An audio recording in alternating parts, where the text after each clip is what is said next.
Friends, welcome to my YouTube channel. Previous class में आप लोगों ने देखा होगा कि हमने जो है मोड्स ऑफ रिप्रोडक्शन यानी कि रिप्रोडक्शन की मेथड्स को देखा था, जिसमें हमने सेक्सुअल रिप्रोडक्शन और एसेक्सुअल रिप्रोडक्शन की डेफिनेशन, उनमें क्या क्या डिफरेंसेस हैं और उनकी जो नॉर्मल यानी कि जनरल जो उनका इंट्रोडक्शन है उसको भी हमने देख लिया था। फर्स्ट हमने एसेक्सुअल रिप्रोडक्शन की टाइप्स की बात कही थी कि नेक्स्ट क्लास में हम आपके लिए टाइप्स ऑफ एसेक्सुअल रिप्रोडक्शन लेके आएंगे। सो स्टार्ट करते हैं आज की क्लास। आज का टॉपिक है टाइप्स ऑफ एसेक्सुअल रिप्रोडक्शन यानी कि अलैंगिक जनन के प्रकार। सो एसेक्सुअल रिप्रोडक्शन बहुत सारे टाइप्स का होता है, जिनमें जो मेनली हमारे लिए टाइप्स पढ़ने हैं वो है बडिंग, फ्रेगमेंटेशन, रीजेनरेशन और इसके साथ साथ जो है हमें स्पोरोजेनेसिस भी पढ़ना है। तो हम स्टार्ट करते हैं। फर्स्ट है हमारा budding. What is the definition of budding, या फिर हम कह सकते हैं what is the process of budding. So budding क्या होता है, इसे हिंदी में हम कलिकायन कहते हैं। कलिकायन। इस प्रोसेस में क्या होता है कि कोई भी ऑर्गेनिज्म होता है, उसकी बॉडी पर एक छोटा सा उभार बनता है। उस उभार के लिए हम बर्ड का नाम देते हैं या उसी उभार के लिए जो है हम कलिका का नाम देते हैं। अब ये जो बर्ड बनता है ऑर्गेनिज्म की बॉडी पर, वो टू टाइप से बन सकता है। फर्स्ट हो सकता है एक्सो और दूसरा हो सकता है एंडो, यानी कि बर्ड जो है बॉडी के बाहर भी बन सकता है और बर्ड जो है वो ऑर्गेनिज्म की बॉडी के अंदर भी बन सकता है। सो इस प्रकार से जो हमारी बर्डिंग होती है उसको टू टाइप्स में डिवाइड किया गया है। First is exogenous budding, first is exogenous budding, exogenous budding and second is endogenous budding, endogenous budding. So अगर हम एक्सोजीनस बर्डिंग देखें और एंडोजीनस बर्डिंग देखें तो इन दोनों में क्या डिफरेंस है। सो यहाँ पे जो एक्सोजीनस बर्डिंग होती है, इस बर्डिंग में क्या होता है कि जो बर्ड बनता है वो बॉडी के आउटसाइड बनता है। कहाँ पे बनता है? आउटसाइड बनता है, यानी बॉडी के बाहर बनता है। और एंडोजीनस बर्डिंग में जो बर्ड बनता है वो बॉडी के अंदर बनता है, यानी कि इनसाइड बनता है। सो हम इनके एग्जाम्पल्स भी ले सकते हैं। अगर हम बात करें एक्सोजीनस बर्डिंग के एग्जाम्पल की, तो एक्सोजीनस बर्डिंग का एग्जाम्पल होता है गैम्यूल और हाइड्रा भी इसका एक एग्जाम्पल होता है, सॉरी गैम्यूल। और अगर हम एंडोजीनस बर्डिंग की बात करें जिसमें इनसाइड बर्डिंग फॉर्मेशन होता है, तो इसका एग्जाम्पल है हाइड्रा एंड सेकंड इज है ईस्ट। सो हाइड्रा में कैसे होता है इसकी प्रोसेस को हम समझते हैं। यहाँ पे मैंने आपके लिए हाइड्रा का डायग्राम बनाया है। ये आपको जो स्ट्रक्चर दिख रहा है, इस स्ट्रक्चर के लिए हम टेंटिकल्स बोलते हैं, टेंटिकल्स, और इसे हिंदी में जो है कंटिकाएं बोलते हैं, कंटिकाएं। अब देखिए इन टेंटिकल्स जो होते हैं, ये टेंटिकल्स किस टाइप की सेल्स होते हैं, ये कई बार जो है नीट में पूछा गया है कि जो हाइड्रा में टेंटिकल्स होते हैं वो किस टाइप की सेल्स होती हैं। तो ये जो है नियोडोब्लास्ट सेल्स होती हैं। किस टाइप की सेल्स होती हैं ये जो है नियोडोब्लास्ट सेल्स होती हैं, नियोडोब्लास्ट सेल्स होती हैं। और अगर हम बात करें इनके काम की कि ये जो टेंटिकल्स हैं या जो ये नियोडोब्लास्ट सेल्स हैं, इनका काम क्या होता है। सो नियोडोब्लास्ट सेल्स के तीन काम होते हैं। एक होता है anchorage, first is anchorage, second is capturing of prey, capturing of prey and last होता है यहाँ पे capturing of prey and last होता है डिफेंस। डिफेंस दैट मीन्स कि अगर कोई भी ऑर्गेनिज्म या कोई भी जो है इस पर अटैक करता है इसकी बॉडी के ऊपर, तो ये टेंटिकल्स जो है इसका डिफेंस जो है इसका वर्क होता है और ये जो है उसकी रक्षा करते हैं। से हाइड्रा था। हाइड्रा में ये आपने देखा टेंटिकल्स हैं जो एक टाइप की जो है न्यूडोब्लास्ट सेल्स होती हैं। इनका काम होता है एनक्रेज करने का, कैप्चरिंग ऑफ प्रे, और थर्ड होता है इनका काम जो वो है डिफेंस का। अब अगर हम देखें कि इसमें बर्ड कैसे बनता है, क्योंकि जो हम मेन हमारा जो पर्पस है वो है बर्डिंग को समझना कि इसमें जो है एक्सोजीनस बर्डिंग कैसे होती है। तो हाइड्रा इसका एग्जाम्पल है। हाइड्रा में कैसे होती है एक्सोजीनस बर्डिंग, तो देखिए यहाँ पे ये हाइड्रा की बॉडी है। इसकी बॉडी पर एक छोटा सा ये आपके लिए जो उभार दिख रहा है, इसी उभार के लिए हम बर्ड बोलते हैं। अब क्या होगा, कुछ टाइम बाद ये जो बर्ड है ये अल्टीमेटली मैच्योर होगा। अल्टीमेटली ये जो है ये मैच्योर होगा। देन ये जैसे ही मैच्योर हो जाएगा और इसको कंडीशंस मिलेंगी कि ये डेवलप हो सके, तो ये जो है अपनी मैटरनल बॉडी से जो है सेपरेट हो जाएगा। और मैटरनल बॉडी से सेपरेट होकर ये जो बर्ड आपको दिख रहा है ये जो है एक न्यू हाइड्रा को जनरेट कर लेगा। इस टाइप से जो है यहाँ पे न्यू हाइड्रा जो है वो बन जाएगा। तो ये जो है एक्सोजीनस बर्डिंग का एग्जाम्पल है। एक्सोजीनस बर्डिंग का एग्जाम्पल है हाइड्रा, और इसका एक और एग्जाम्पल है ईस्ट। सॉरी मैंने यहाँ पे अपोजिट लिख दिया। और एंडोजीनस बर्डिंग का जो एग्जाम्पल है वो है गैम्यून। अब देखिए ईस्ट हमने एक एग्जाम्पल समझ लिया हाइड्रा। सेकेंड एग्जाम्पल ईस्ट की। ईस्ट में किस टाइप से जो है ये फॉर्मेशन होता है, बर्डिंग का फॉर्मेशन होता है, और फिर किस प्रकार से ये जो बर्ड है ये बर्ड बॉडी से सेपरेट होने के बाद कैसे एक न्यू ईस्ट को जनरेट करता है। तो ईस्ट जो है ये देखिए फर्स्ट आपको एक फैक्ट समझना होगा कि जो ईस्ट होती है ये यूनिसेल्यूलर और यूकैरियोटिक सेल होती है। कैसे होती है, यूनिसेल्यूलर यानी कि एक कोशिकीय, मतलब कि इसकी जो पूरी बॉडी है वो केवल एक सेल से बनी हुई होती है। और यूकैरियोटिक होती है, आपने पढ़ा होगा यूकैरियोटिक और प्रोकैरियोटिक सेल्स में डिफरेंस। तो यूकैरियोटिक का मीनिंग होता है कि इसमें जो न्यूक्लियस होगा वो कैसे होगा, वो ट्रू न्यूक्लियस इसमें जो है वो प्रेजेंट होगा। यूकैरियोटिक में आपने जब भी ये यूकैरियोटिक लिखते हैं यूकैरियोटिक, सो यू का मीन्स होता है यहाँ पे ट्रू और कैरियोटिक का मीन्स होता है न्यूक्लियस।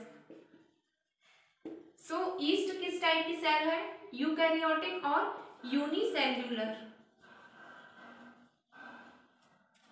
ये आपको इतना समझ आया। अब हम देखते हैं कि इसमें एक्सोजीनस बर्डिंग कैसे होती है, यानी कि बॉडी के बाहर बर्ड कैसे बनता है। देखिए यहाँ पे हम ईस्ट का एग्जाम्पल ले रहे हैं। देखिए मान लीजिए ये हमारी ईस्ट सेल है और ये इसका न्यूक्लियस है, ये है इसका न्यूक्लियस। क्या होगा, इसमें जो है एक छोटी सी बर्ड का फॉर्मेशन होगा, एक छोटी सी जो है बर्ड बनेगी। ये जो है इसमें बर्ड बन गया। और सबसे पहले जो है इसमें कैरियोकाइनेसिस की प्रोसेस होगी। क्या होगा यहाँ पे, सबसे पहले कैरियोकाइनेसिस होगा। What is the definition of karyokinesis? Karyokinesis का मतलब होता है डिवीजन ऑफ न्यूक्लियस, यानी कि केंद्रक का विभाजन। तो कैरियोकाइनेसिस जब होगा तो सबसे पहले ये जो ईस्ट की सेल आपको दिख रही है दैट इज ईस्ट सेल।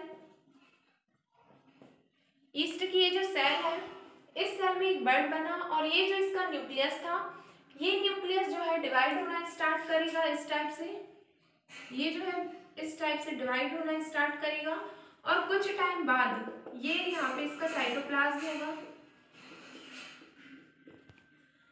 कुछ टाइम बाद ये जो बर्ड है ये आपको जो दिख रही थी, कुछ टाइम बाद क्या होगा कि ये जो बर्ड है ये बर्ड ये पहले सबसे पहले जो ये यहाँ पे न्यूक्लियस था ये न्यूक्लियस जो है इस बर्ड के पास चला जाएगा, क्योंकि यहाँ पे आपको दिख रहा है कि यहाँ पे ये न्यूक्लियस सेपरेट होना स्टार्ट किया। तो यहाँ पे आप ये 2 पार्ट्स में जो है ये सेपरेट होगा और यहाँ पे जो है 2 न्यूक्लियस जो है बन जाएंगे।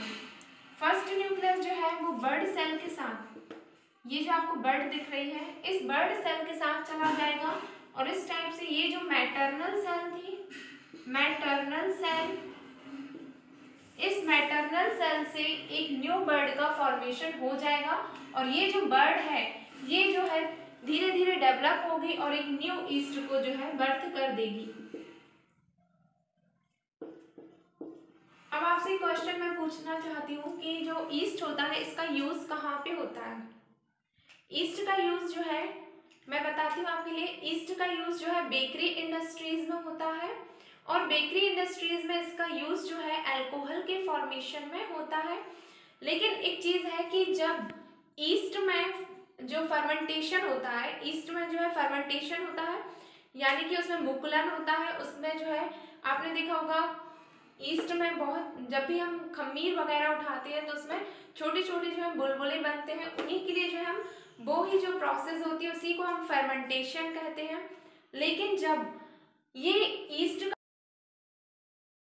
जो अल्कोहल होती है उस अल्कोहल के कारण जब उसमें फर्मेंटेशन 13% से ज़्यादा होता है तो ये ईस्ट की जो सेल्स होती हैं ये खुद से ही जो है मृत हो जाती है, यानी कि खुद से ही जो है ये मर जाती हैं और इसी के लिए जो है हम ईस्ट पॉइजनिंग का नाम देते हैं। इसी के लिए हम क्या नाम देते हैं? East poisoning.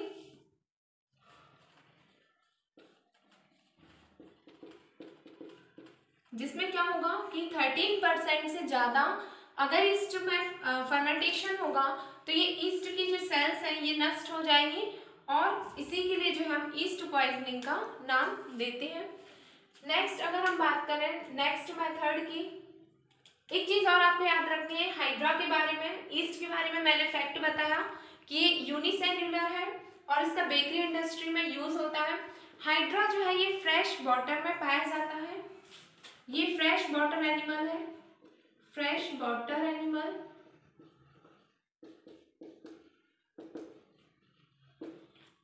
इसके बाद नेक्स्ट हम आते हैं इनसाइड बडिंग। इनसाइड बडिंग क्या होता है? अभी मैंने आपके लिए बताया था कि इसमें जो बर्ड है उसका फॉर्मेशन बॉडी के अंदर होता है। तो इनसाइड में जब हम देखें, ये देखिए यहाँ पे ये एक सेल है, इस टाइप से ये सेल है।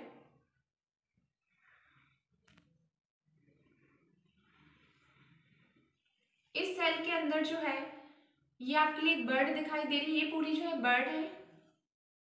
ये इसकी जो है इनर सेल, इनर मेम्ब्रेन और आउटर मेम्ब्रेन है, ये पूरा बर्ड है। सबसे पहले आपको पता होना चाहिए कि ये है क्या। तो ये जो है ये है एक स्पॉन्ज है, ये क्या है? एक स्पॉन्ज है जो कि जो है पॉरीफेरा फाइलम का जो है एनिमल है। पॉरीफेरा फाइलम, पॉरीफेरा जो फाइलम है उसका एनिमल है ये गैम्यूल। इसमें जो है बर्डिंग होती है। ये आपको जो दिख रहा है ये पूरा एक बर्ड है। इस बर्ड के अंदर ये जो है ये आपका बर्ड है।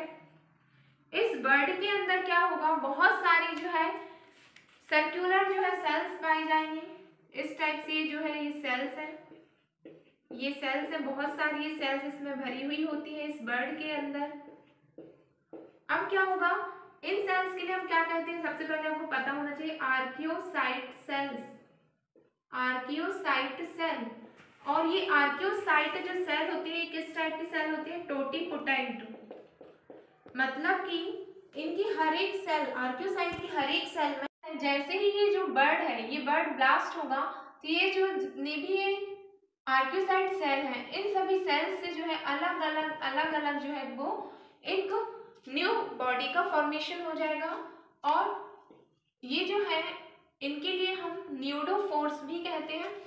तो ये एग्जाम्पल था हमारा इनसाइड बडिंग का, इनसाइड बडिंग, या इसको हमने बोला था एंडोजीनस बडिंग,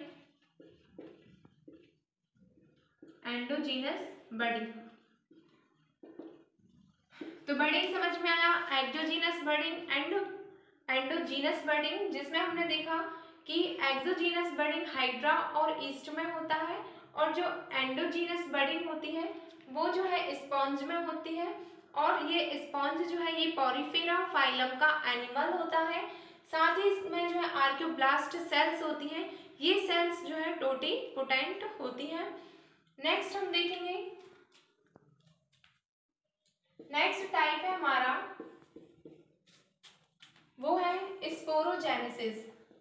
स्पोरोजेनेसिस ये हमारा नेक्स्ट टाइप है। स्पोरोजेनेसिस यानी कि इसमें स्पोर्स के द्वारा जो है एसेक्सुअल रिप्रोडक्शन होता है, स्पोर्स के थ्रू होता है। अब कैसे होगा स्पोर्स के थ्रू? ये आपके लिए जो बॉडी दिख रही है ये किस एनिमल की बॉडी है? तो सबसे पहले आपको पता होना चाहिए कि फंजाई जो फाइलम होता है, फंजाई जो फाइलम होता है, ये फंजाई फाइलम का एनिमल है और इसका जो नाम है, ये जो पर्टिकुलर फिगर आपको दिख रहा है, इसका जो नाम है वो है Penicillium, Penicillium notatum, Penicillium notatum. और ये जो है ये फंजाई में बहुत सारी कैटेगरीज होती है, जैसे एस्कोमाइसिटीज, बेसिडोमाइसिटीज। इसी तरह से एक और कैटेगरी होती है एस्कोमाइकोटा। तो ये जो पेनिसिलियम नोटेटम होता है ये एस्कोमाइकोटा जो है, एस्कोमाइकोटा डिवीजन से रिलेटेड होता है।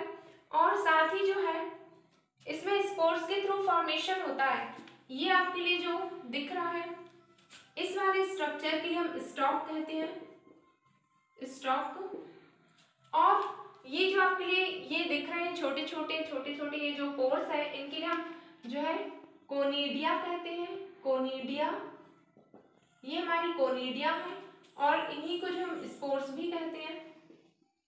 क्या होगा कि जब ऐसी कंडीशन आएगी जिसमें ये सारे जो स्पोर्स हैं इनको डेवलपमेंट करने के लिए, इनके डेवलपमेंट के लिए जब ऐसी कंडीशंस आएंगी जिनमें ये जो है डेवलप हो सके, तो ये जो है डिस्चार्ज हो जाएंगे इस पर्टिकुलर फिगर से। और ये डिस्चार्ज होने के बाद ये सारे स्पोर्स जो है एक इस तरह से जो आपको पूरी बॉडी दिख रही है, इस पूरी बॉडी का फॉर्मेशन जो है वो कर लेते हैं।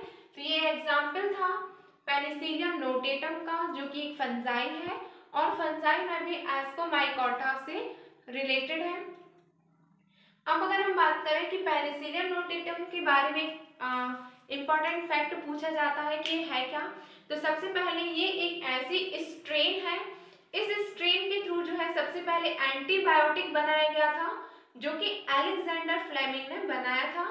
अलेक्जेंडर फ्लेमिंग ने पेनिसिलियम नोटेटम जो फंजाई है, इस फंजाई से जो है पेनिसिलियम नामक जो एंटीबायोटिक है उसका फॉर्मेशन किया था। तो आज हमने एसेक्सुअल रिप्रोडक्शन की दो मेथड्स को समझा, फर्स्ट बर्डिंग और सेकंड जो है हमने स्पोरजेनेसिस को देखा। नेक्स्ट वीडियो में जो है हम इसके अदर जो टाइप्स होते हैं जैसे फ्रेगमेंटेशन है, फिजर है, इन सभी को डिस्कस करेंगे। Thank you.